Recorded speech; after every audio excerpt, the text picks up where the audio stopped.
Today, we're diving into the story of Stuxnet, and believe me, this isn't just any computer virus. It's a piece of code that literally changed the meaning of warfare forever.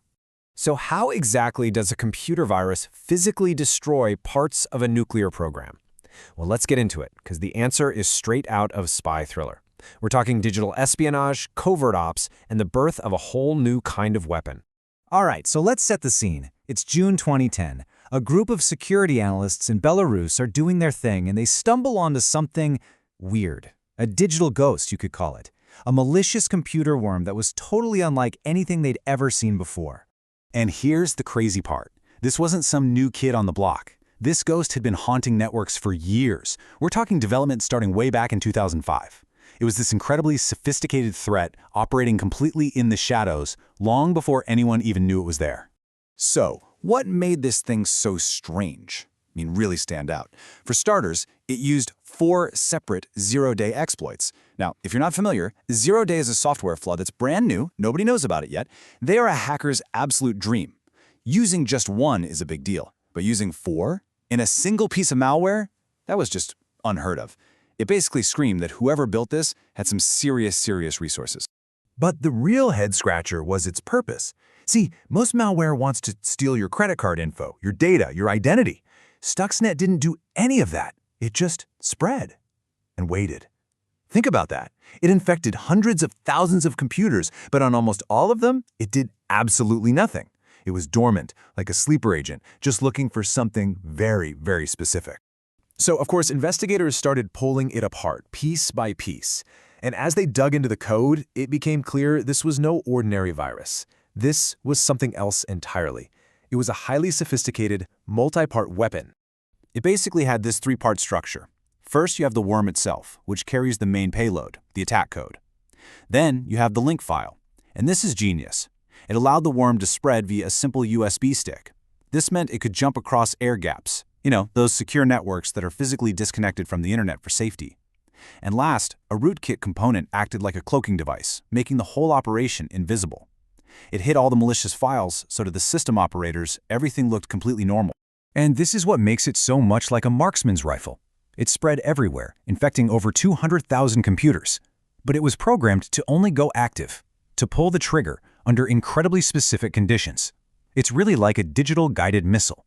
It flies over an entire city, ignoring everything, until it finds the one exact building it was programmed to hit. So the big question became, what were those conditions? What was this thing looking for? Cracking that puzzle was the key to finding the real target. Okay, clue number 1. The worm was only interested in computers running a very specific piece of software. Siemens Step 7. Right away, that told investigators this wasn't about targeting your laptop at home. No, this was aimed at major industrial infrastructure. Think factories, power plants, that kind of thing.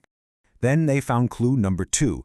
It wasn't just the software. The worm was looking for that software controlling a very specific piece of hardware, a Siemens S7300 PLC. Now, you can think of a PLC as the little computer brain for big industrial machines. It's what tells a motor when to spin or a valve when to open. So Stuxnet wasn't just looking for a program, it was hunting for the physical machinery that program controlled. And this is the final piece of the puzzle, the real aha moment.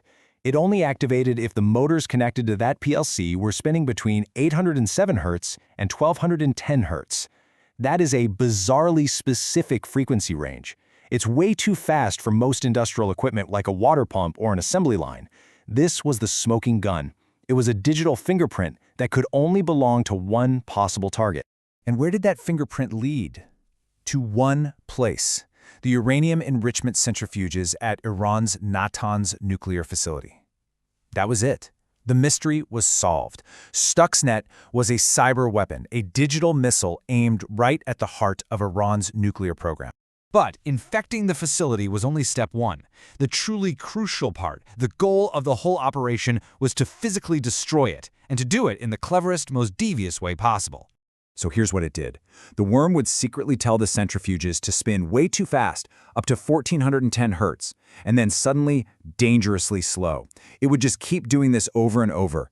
This caused incredible stress on the machines, basically tearing them apart from the inside over weeks and months. It was like sabotage by 1,000 tiny cuts. And this. This is the truly brilliant and terrifying part.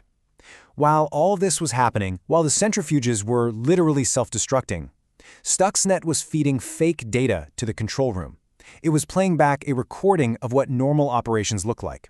So to the engineers watching the monitors, everything looked perfectly fine. They had no idea their multi-million-dollar equipment was tearing itself apart right under their noses.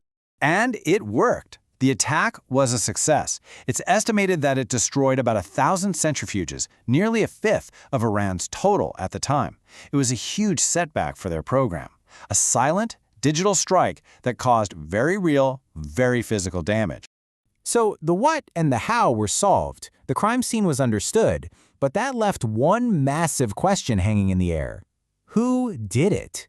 Now, officially, no country has ever raised its hand and said, yep, that was us. But let's be real. The sheer complexity of this thing, the cost, the 40 days, the incredibly specific target. All signs pointed to a nation-state. Most reporting and analysis from intelligence sources point to a joint U.S.-Israeli operation, allegedly codenamed Operation Olympic Games. But here's the thing about digital weapons. They're really hard to contain. Stuxnet escaped the lab. It spread far beyond Iran, infecting computers all over the world. It's a perfect example of how, once you release code into the wild, it can take on a life of its own, kind of like a biological virus. And that really gets to the true legacy of Stuxnet. It wasn't just about the centrifuges. It was about opening Pandora's box. This was the moment, the first time in history, that it was proven that a piece of code could cross the digital divide and cause direct physical destruction in the real world.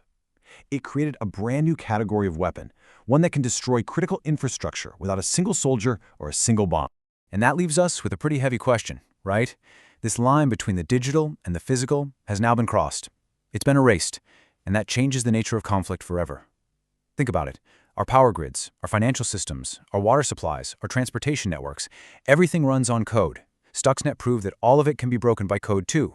So the question isn't if a digital weapon like this will be used again, it's really just a matter of when and what the target will be next.